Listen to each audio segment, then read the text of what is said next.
In this week's In Ear Insights, we're talking about organizational change and the Great Resignation, which is more like the Great Reshuffling. It's not that people are just leaving the workforce and never coming back, they're just going to different places.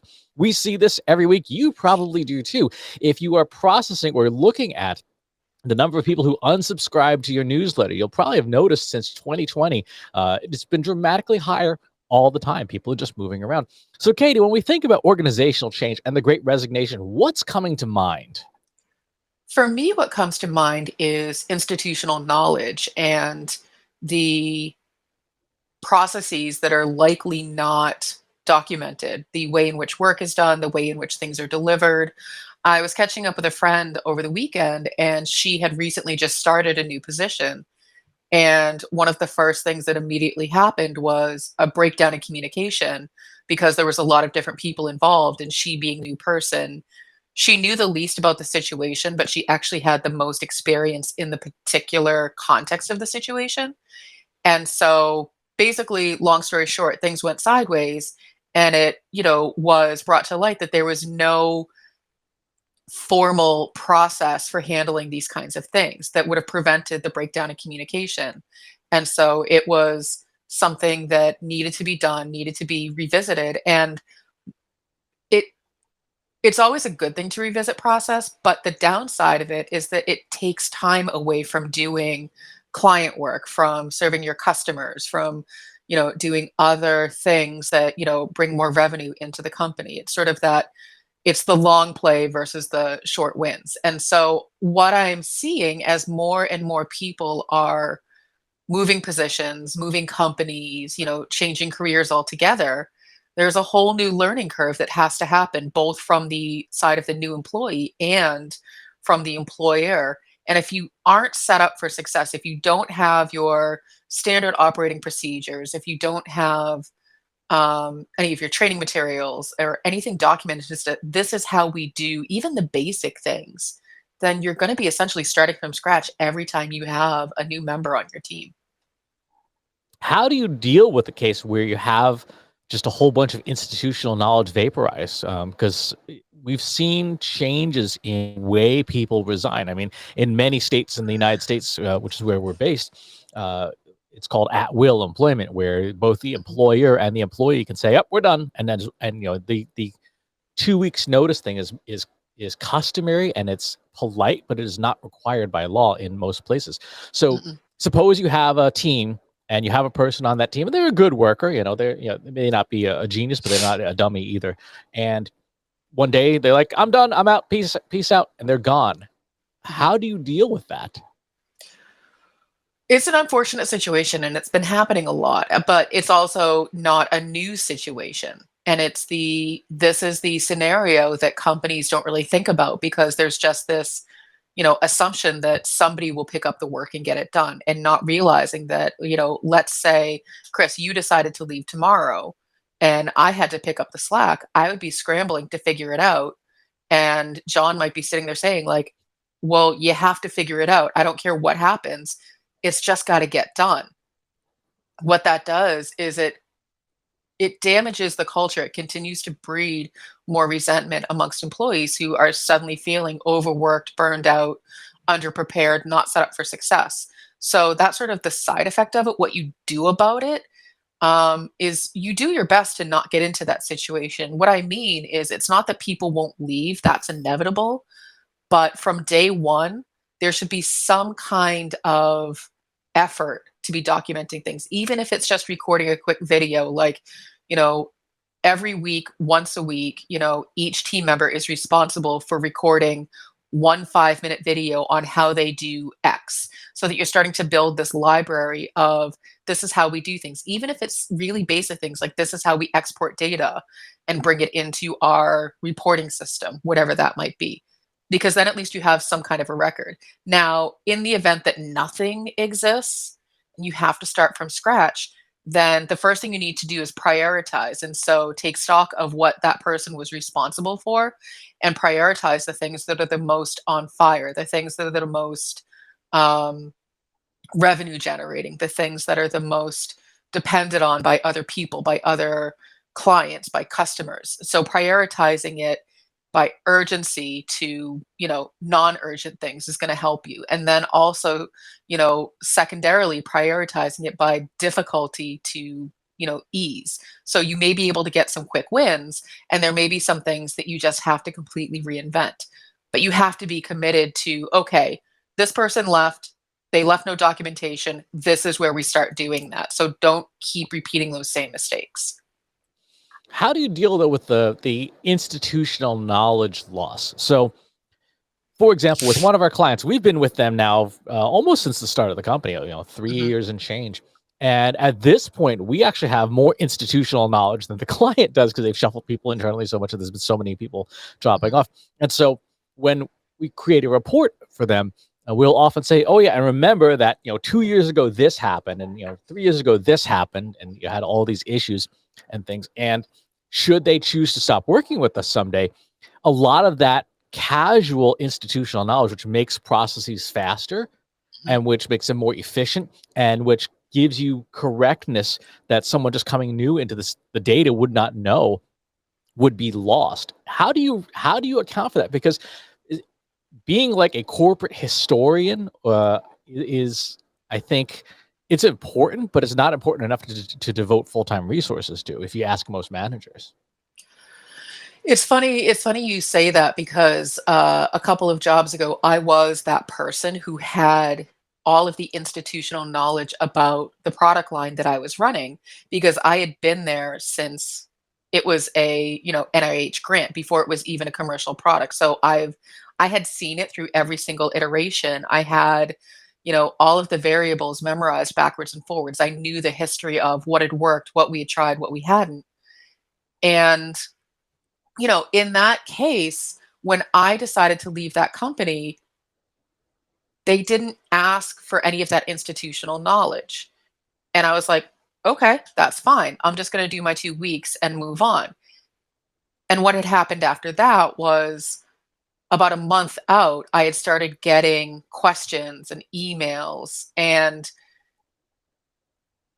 depending on the circumstances of the employee who has the institutional knowledge leaving, it is an opportunity for you to maybe, bring them back on as a contractor to share some of that institutional knowledge.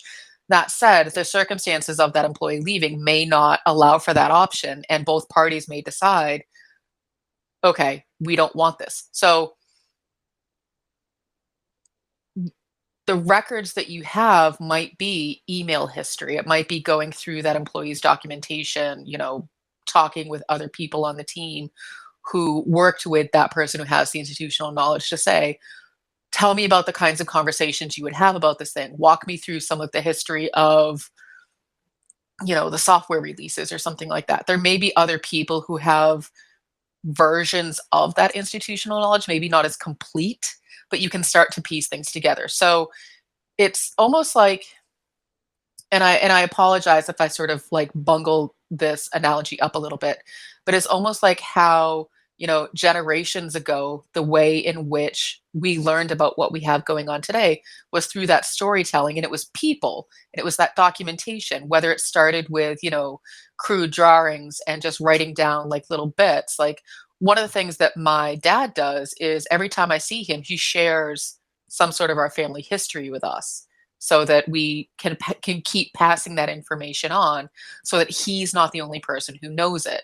And the institutional knowledge of a company is very similar to that kind of a thing. It's, you have to keep telling the stories to other people so that it doesn't just live and die with one person. How do you deal with though with processes where there's an unpredictable element? I'll give you an example. At our last company, I mostly wrote the company newsletter, Mhm. and it had a certain set of processes with it and things. And when we left, obviously, to start Trust Insights, we took that process with us, and what that product has become in our absence is really very disappointing and sad. It's like watching your child grow up and become, it's like a couch potato. Um, when we look at the Trust Insights newsletter, there's a big chunk every week called data diaries, and that process is repeatable. Hey, we're going to have some unique data every week. If you haven't already subscribed, go to trustinsights.ai/newsletter. Um, and the process of creating that, though, every week is, what do I feel like playing with this week? Mhm, So it's not okay, this week we're going to do this. This week we're going to do this. It's not a repeatable process in the content creation portion. mhm. But the section is repeatable. So in a case like that where you have something that amorphous, how do you replace that knowledge? Like if say I go on vacation to Europe for a week, and I said I'm not writing the newsletter this week. How would you tackle that? Saying, okay, I need to create this part of the newsletter. Let's assume that I don't know, it wasn't done in advance. We didn't plan ahead properly, et cetera. You've just got this gap. Or in your scenarios, the person's left who did that part of the newsletter. How do you replace something so amorphous? Well, I mean, there's a couple of different options. So it could be an opportunity to, take a look at the data behind that particular section of a newsletter and say, was it working?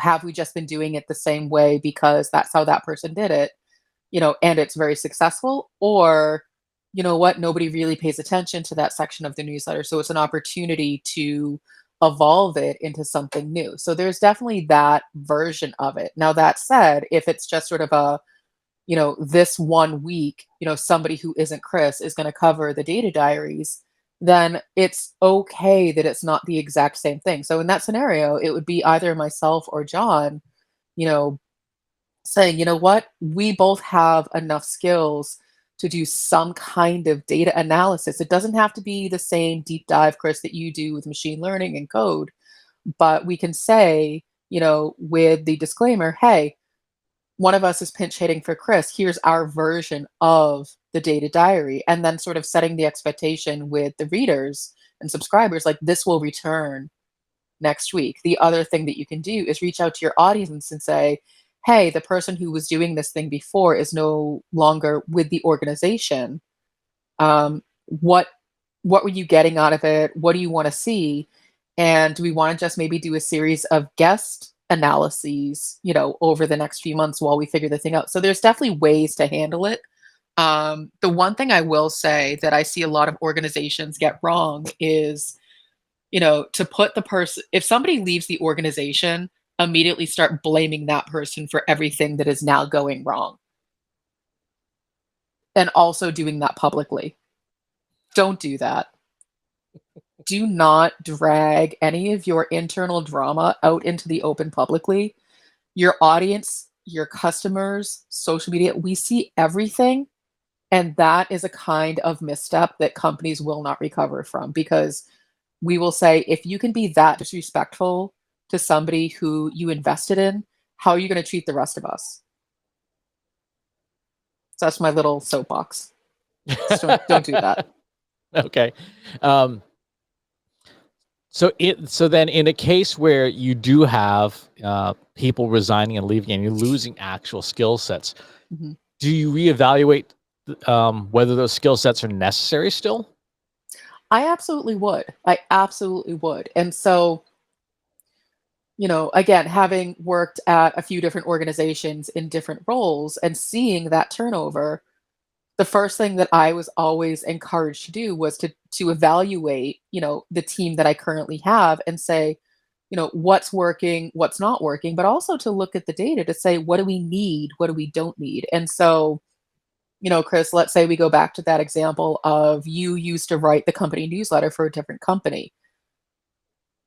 When you left and that newsletter was no longer getting written by you, the company should have said, is this how we want to keep doing the newsletter? Do we need a newsletter? Does it need to be done this way? Can we do something different? Is it an opportunity to, stand up a new marketing automation system and simplify the newsletter?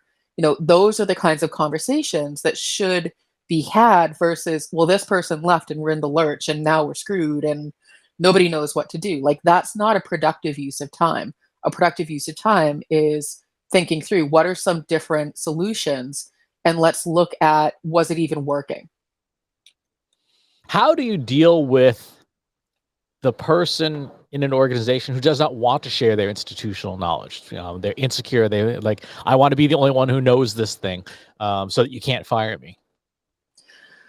To be quite honest, that person isn't at least in my organization, and I can only speak for myself. I can give advice to how other organizations should operate, but I can only control the way that I would operate an organization and I would operate my team. And for me, that doesn't fly at all. I understand where the insecurity comes from because it's sort of that same idea of, will AI take my job? The more people who know how to do the thing, the less valuable I feel like I might become, and therefore my job might be at risk. It might become redundant. I might be, furloughed or let go or whatever the thing is. That should be a real concern if you are also not simultaneously building new skill sets, pushing yourself out of your comfort zone, trying to find other ways to add value, deepening the relationships with the other employees and the customers. So you may be the person who has the most institutional knowledge. You are the only one who will know it the way that you do. By sharing the information that you have does not make you less valuable. It means that you then become that source of truth for other people to come back to. But then you should also be looking at other ways to say, what can I do with this information? How can I make this information work for the company, help move them forward, help other people learn from my mistakes, help other people learn from the company's mistakes. And so using that information as training, as teaching, that is what will ensure that you continue to stay valuable to the team and to the company is by sharing that information. Because the more you close it off and the more you try to just keep it to yourself, it actually gives this idea that you have something to hide. And trust, it's a two-way street. So if the company doesn't trust you, if you don't trust the company, it's probably not a good fit long term. So how do you answer the manager who says we don't have time for this? Like we've got like 22 things on our everyone's to do lists. Clients are banging down the door. We're late on 40% of our deliverables. We don't have time for this. I mean, that's a very real answer that we're given all the time. And so the best that you can do as the person who knows that this is something that needs to be done is to help the decision maker understand the consequences of not doing this thing and help find a way to prioritize it. So, Chris, let's say I came to you and said, we really need to start documenting everything you do, as our part of our business continuity. And you say to me, screw business continuity. I have 6 clients who need reports and they need them yesterday and I'm already behind. I hear you. So what I need to do is I need to help you understand as the person who needs to do the thing. Okay, so let's get these things off the plate first, and then we need to make space and time to start doing some of this and break it down into a manageable plan. But not just say this is what we have to do, but also help you understand the consequences of not doing this. So Chris, if you always and forever want to be behind on client reporting, be underwater, then great. Never document what it is that you're doing. Never share with anybody else how these things are made. However, if you would like to go on vacation to Europe for a week, if you would like to see your family before 8 o'clock at night, if you would like to eat dinner with them, then let me help you get some of this stuff documented. And then I can find some help for people who can then take some of this off your plate. It doesn't make you any less valuable. It makes you the person who knows the most and is also sharing that information. Now, I'm painting this in a very sort of lightweight, like, oh, well, all I have to do is talk to you reasonably. That doesn't always work out. So there's more that goes into it, and that's where having someone who's really good at people management, handling a situation like this is going to help you. So just having a manager says, "We just have to do it. They've told us we have to do it." It's not going to get done. It occurs to me as a side note that we probably should actually document some of the things that go into our client reports because, like, our SEO report, which is a very thorough and comprehensive report, is actually composed of 7 different pieces of code, and they're not linked together. So there's not Mhm. a script you can run that it just does it. You actually have to do like 7 different things to build that report. It provides a lot of value to our clients, but Mhm. it's not documented anywhere what goes into it. Well, it is we started documenting it at one point. The challenge is that it changes, and so what we need to do as an organization is find a more efficient way, whether it's, some sort of a service that records, how the code is being put together, how it's assembled, it's automatically exporting snippets of code that other people can run. Like there's a million and one services out there that do that kind of a thing for companies that need to document, those kinds of things. So our challenge is just finding those software packages that will help us document those things. And whether or not, I'm the one who could ever take it over from you is up for debate. But I could also just go out and say, hey, who knows how to run our scripts? Can you help us out for like the next 3 weeks or something? Right. Well, the other thing I think might be an opportunity is that and this is something that we'd have to plan for. But we are in the midst of re-engineering a lot of our code because we and the rest of the world are or should be moving to Google Analytics 4, which is the primary data source for a lot of these things.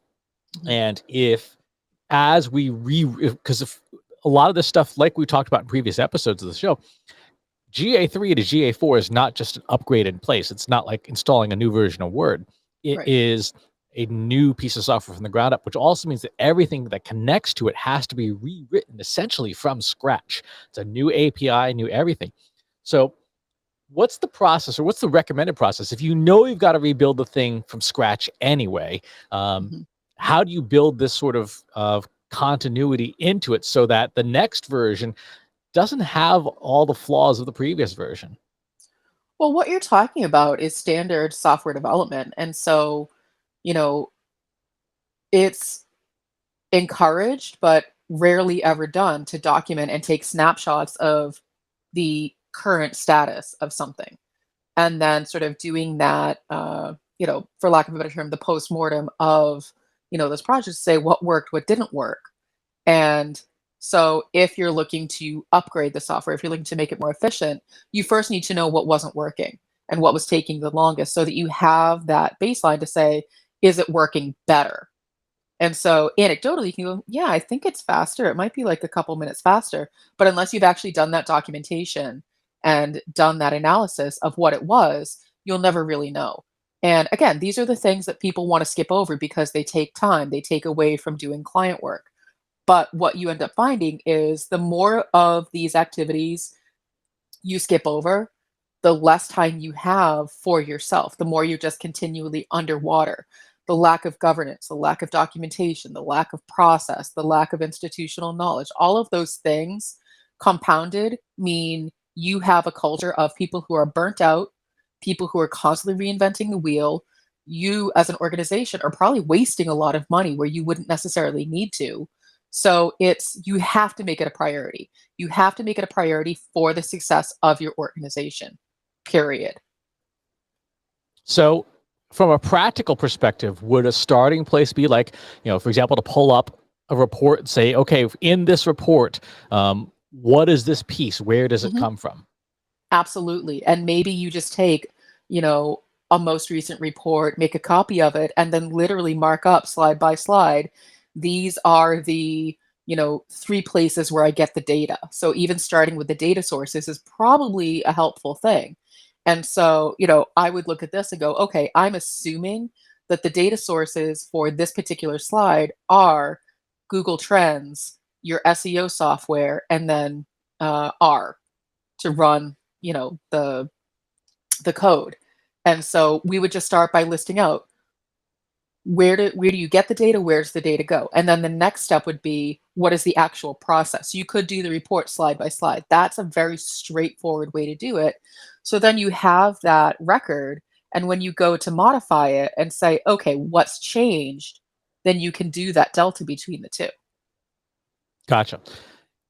How do you work if it's the appropriate place to do it? Because I find this happens a lot to me when you're doing that sort of stuff to almost go down rat holes of, oh, well, and by the way, I've been meaning to fix this forever. Maybe we should just do that now.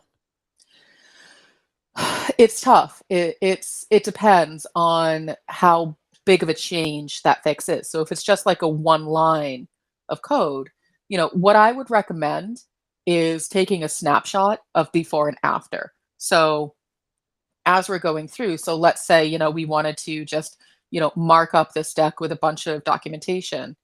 So you could say, okay, on slide 22, here's all the data sources, here's the process. While we were doing this, I took a snapshot of here's how the code looks today, and then just sort of like annotate to say, we found this issue. we resolved it on this day, and then take another snapshot of it, and this is what it's going to be moving forward. And so there's no such thing as too much documentation. And so I would just proceed that way. Now, if it's something that's going to take you a couple of weeks to fix, and it's going to completely distract from, the activity that you're doing of documenting, then I would say it has to wait. Get through the documentation first, then you can start to go back and make those edits. And that's where having a team of people, one person whose sole responsibility, a project manager, is keeping things on task, is important, because it is easy to go down those rat holes. You're always going to find room for improvement, but until you get the thing done start to finish first, you're never going to get to the end result of having at least one complete set of documentation. Gotcha. So when it's next time for someone to do the thing, it's easiest to just turn on a screen recorder and just have them talk through it as they're doing it. Yeah, that's a great place to start. There's obviously going to be questions that come up, but at least you then have some kind of a record. Starting with some kind of a record is great. It doesn't have to be perfect, it doesn't have to be exact, but then at least someone can go, okay, I see that Chris had open R. I see he had an SEO software. I see he had this. All right, so at least we can start to work backward and say, now I know the different components. Even if I don't know the exact steps, I can at least say, I know all of the different pieces that are involved in this. Sounds like I know what we're doing for our May reporting. I love giving you more to do. So if you've got comments or questions about anything that we have talked about in today's episode, pop on over to our free Slack group. Go to trustinsights.ai/analytics for marketers, where you and over 2,300 other marketers are talking about asking and answering each other's questions all day long. And wherever it is you watch or listen to the show, if there's a platform you'd rather have it on, chances are we probably have it. Go to trustinsights.ai/TI podcast. Thanks for tuning in, and we'll talk to you next week.